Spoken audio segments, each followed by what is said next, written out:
Greetings and welcome to St Barnabas Church in Gorse Hill, which is a suburb of Swindon in Wiltshire. I used to live in this area many years ago and had never thought to venture inside until today. There are hidden delights which hopefully you'll realise are interesting, as I did. Apparently the church has been part of the Gorse Hill community since 1885. I happened to turn up on a weekday and Jennifer, the church warden, kindly allowed me to wander around on my own.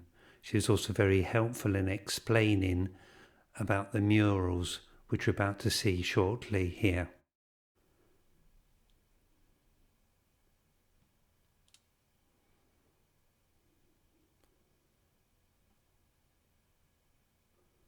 But first we'll have a little look at this font here, which I found quite interesting.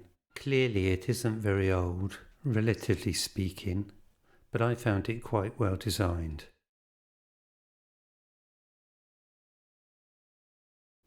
This window is in quite contrast to the stained glass windows that follow. I'm not referring to the ones above the arches, but the stained glass windows that are coloured below. But first let us make our way through the nave towards the chancel, because it is there that we will find the mural paintings which are the 1940s work of the Fr John Perret, sometime Rector of Stanton Fitzwarren. The work was encouraged by Reverend Basil Minchin, and they were a thank offering on the part of the author for recovery to health.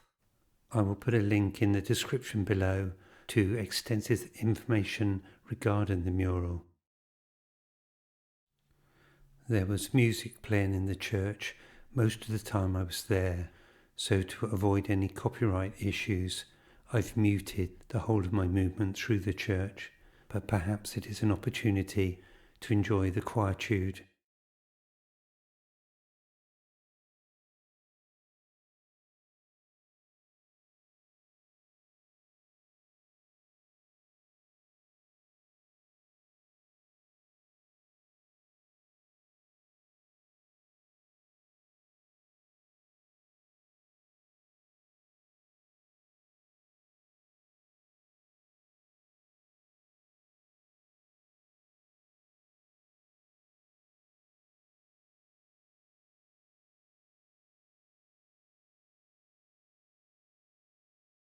The mural depicts movement towards the altar, which is the offering. Movement from the altar is the mission. By all means pause to read this, or look at the descriptions in the link below.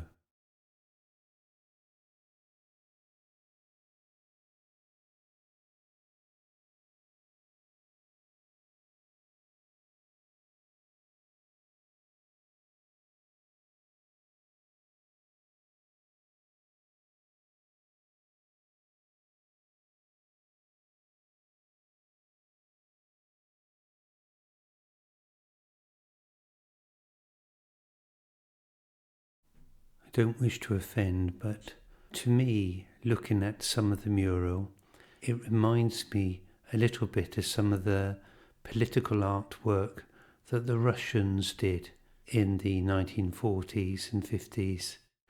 I'm not meaning this as a criticism. Aside from any political persuasion, I enjoy artworks of all styles, and we are all influenced and moulded by environment.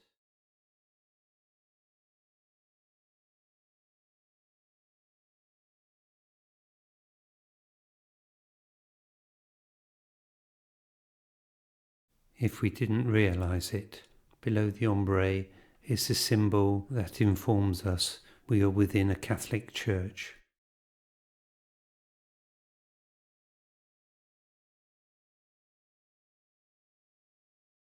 I was meaning this.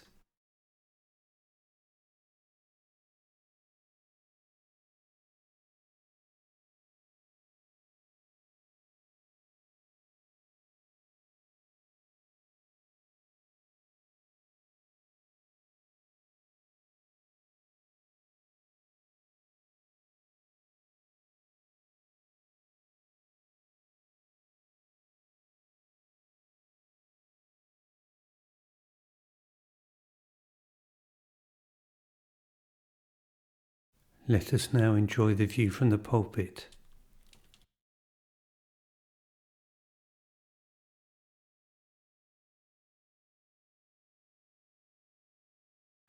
The church holds a number of tributes to the fallen from both world wars.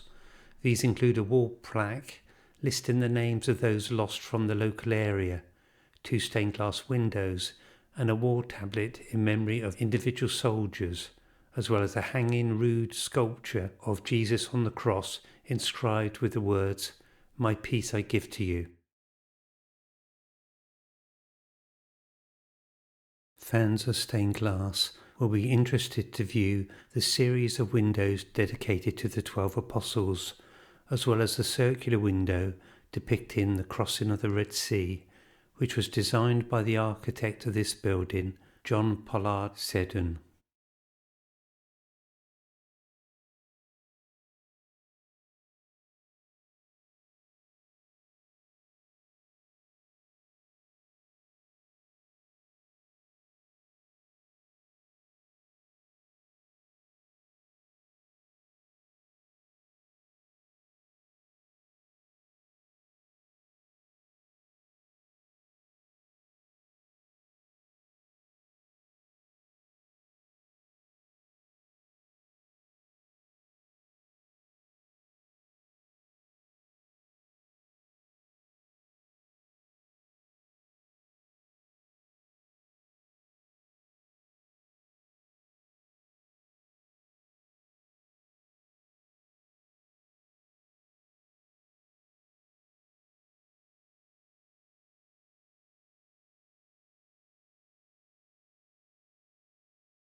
The wooden pews in this place have been replaced by comfy chairs.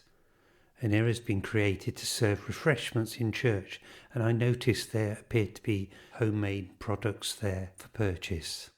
There does seem to be a lovely community spirit in this place, and I've certainly felt very welcome by Jennifer, the church warden. So thank you for that. One unique feature of the worship in this church today is a service led in British Sign Language once a month. That sounds very interesting.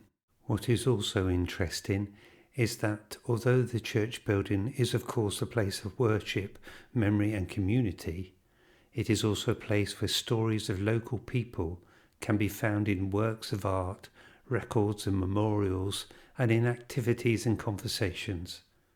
Clearly a lot of thought has gone into how best to serve the community.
Well, I hope you got something from this whistle-stop tour of the interior of St. Barnabas, and I look forward to seeing you in the next video. So bye for now.